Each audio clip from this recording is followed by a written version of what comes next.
பாக்கியம் மகரத்திற்கு உண்டு.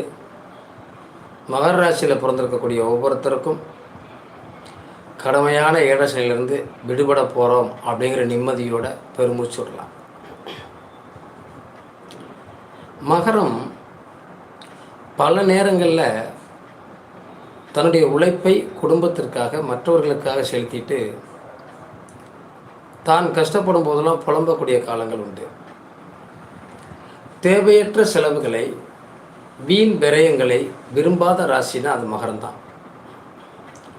ஆனால் உழைப்பால் உயர்ந்தவர்கள், உழைப்பால் வாழ்க்கையில் ஒரு பெரிய இடத்தை பிடிக்கக்கூடியவங்க யாருன்னா அந்த மகரமாக தான் இருக்கும். இப்படிப்பட்ட மகரத்துக்கு ஏழரையிலிருந்து விடுபடுறீங்க. இனி வரக்கூடிய காலம் உங்களுக்கு வசந்த காலமாக இருக்கும். சிறப்பான காலகட்டத்தை நோக்கி நீங்கள் பயணிக்கக்கூடிய வாய்ப்பு காத்திருக்கு.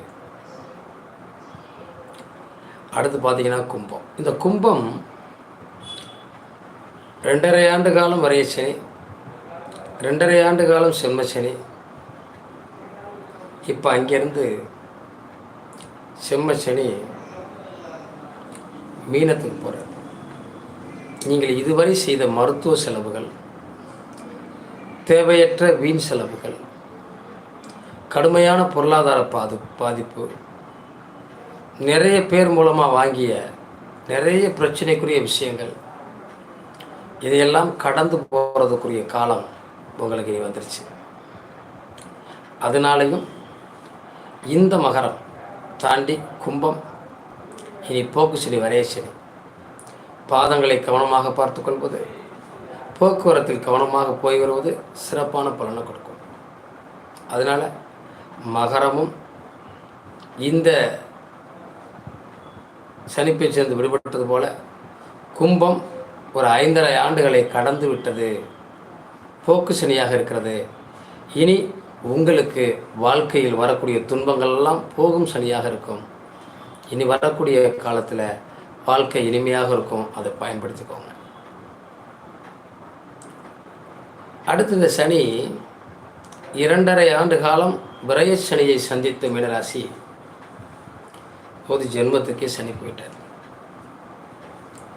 அப்போ ஜென்மத்துக்கு நாளைக்கு மீனத்துக்கு போகிறாரே, எங்களுக்கு பிரச்சனையை கொடுத்துருமா, பயமா அப்படிங்கிறது உங்களுக்கு வேண்டாம். மீனத்தில் பிறந்த ஒவ்வொருத்தருக்கும் பிரச்சனையிலேருந்து வெளிவரக்கூடிய பாக்கியம் உங்களுக்கு இருக்கு. இவர் 2 பேரும் தர்ம கர்மாதிகள் சந்திக்கக்கூடிய இடம், தர்ம கர்மாதிபதிகள். அப்போ குருவோட வீட்டுக்கு சனி போகிறார். சனியும் குருவும் இணைந்தால் தர்ம கர்மாதி யோகம்னு சொல்லுவோம். ஆன்மீகம், சொற்பொழிவு, தெய்வ நம்பிக்கை, கடவுள் நம்பிக்கை உள்ளவங்களை இன்னும் விரிவுபடுத்தும். நீங்கள் இன்னும் பெரிய லெவலுக்கு போவீங்க. அதிலும் மீனராசியை விருச்சிகத்திலிருந்தோ கடகத்திலிருந்தோ குரு பார்வை மீனத்துக்கு கிடைக்கப்பட்டவர்கள் புகழும் அந்தஸ்தும் பெறுவார்கள். வாழ்க்கையில் மிகப்பெரிய வெற்றியடைய போகிறீங்க.